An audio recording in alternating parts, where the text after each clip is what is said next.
everyone, I'm Shauna and welcome to my garden.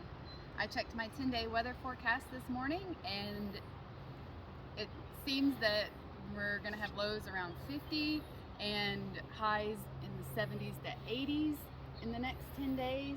It's April 25th, 2021 and I am in Western North Carolina, zone 7A. And so I've decided I'm going to plant my tomato plants.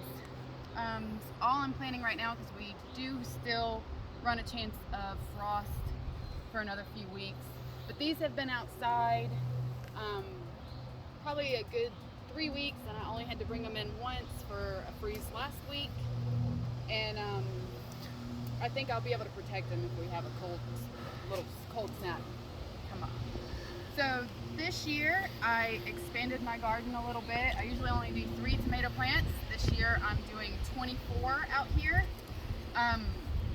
Just with the weirdness last year and the uncertainty and the crazy grocery stores and the food shortages, I decided to ramp up my tomato game and got better at canning and food preserving. So I also usually only do 3 tomato plants, 3 different varieties this year because I want it to still be fun. I am doing 16 varieties of tomatoes.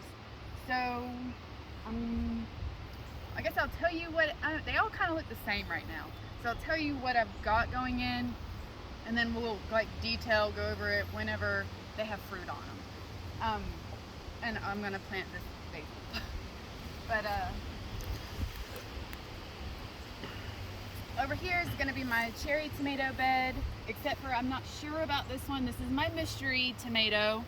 I am try to be really organized, but on this one it came up in my habanero plants. So it's definitely not a habanero. I've labeled it mystery, and I think it'll be fun just to see what it ends up being.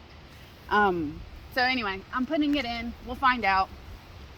I guess I'm guessing it's a cherry tomato. Who knows? But I've got Napa Chardonnay, Sun Gold, cherry. On the back side there, I've got 2 berries, Crazy Cherry, I'm super excited about. Up here, I've got a blueberry cherry. Actually, I think both of those are blueberry cherry. And then on the back side there, I've got a celandette, blush Julienne. I've never grown a celandette, so that'll be kind of neat. And then on this bed, I've got some really neat globe style slicers, medium slicers, and I've got indigo apple, red boar. That's a Roma. I love Roma. That's a Roma as well. And this is kind of unusual. I'll talk about that. I've got a online kind of neat thing I found over the winter where you can start them in paper pots. So I've only got a couple that I'm doing out here. We're gonna test it out. This Roma is in a paper pot. This one's not. They are similar in size, but supposedly you can just plant this straight into the ground and it won't get transplant shock. So we'll see. I may do it again. It's been kind of nice. They're more fragile. The paper is very fragile, so you have to be more careful with them. That is a Cherokee Purple. So is that. This one, it's kind of going to be another mystery. I bought chocolate stripe seeds, but it came up potato leaf, which chocolate stripe is not a potato leaf plant. So I did some research. Some of the bigger seed companies got a little mix up. On the forums, the people who got it ended up growing them last year, and they said it still ended up being a really productive potato leaf plant, and that it still was a chocolate tomato with a little bit of stripe. So I'm gonna grow it. Over here, I need to bring over a couple more plants, but I've got more beefsteak slicers. I've got a regular red beefsteak. I've got a pink ox heart, Xanadu Green Goddess, which is a green when ripe, so I'm kind of excited about that. And then I've got to bring these plants over, but I'm going to have a pink Berkeley tie-dye, Black Beauty, and a Wolverine. So that's what is going in my garden this year. And so now I'm going to show you how to plant them. There's a little tip. Also, I am using tomato cages this year. My mom recently remarried, and in combining their two households, her husband had a whole bunch of tomato cages, and he was going to take them to the dump. So I am not going to let that happen. So we're using tomato cages this year.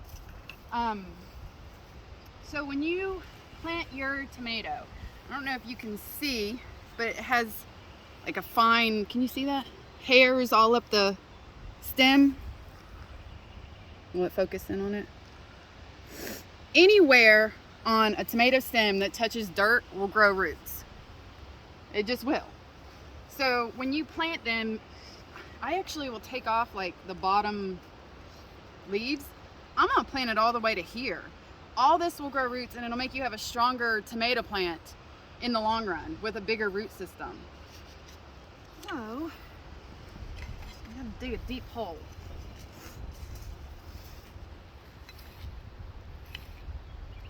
I do garden in raised beds only because our yard, it doesn't flood, but it stays a little wetter for a couple extra days. We had an in-ground pool, and when it got filled in, it's just a little lower than it should be, I guess.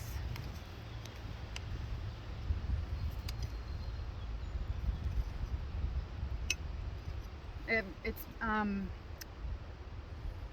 like potting soil is in here, but I also mix in compost, garden compost. So it's a good little mix. Nice roots already, but we're gonna put some more. That's a little deeper than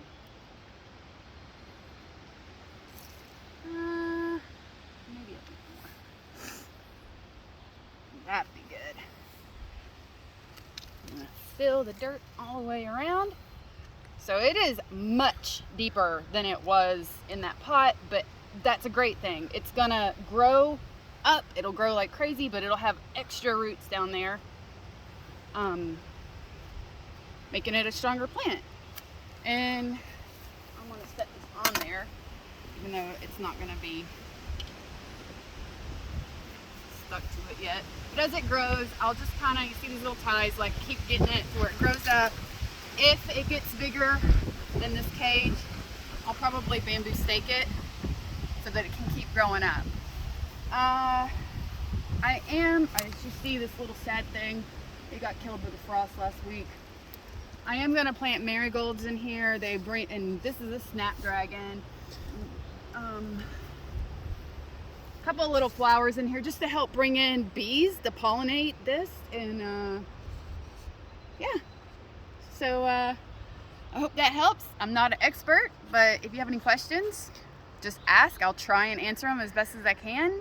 And I'll try and do in the summer about every 2 weeks, I'll walk through video of the garden and see how everything's growing.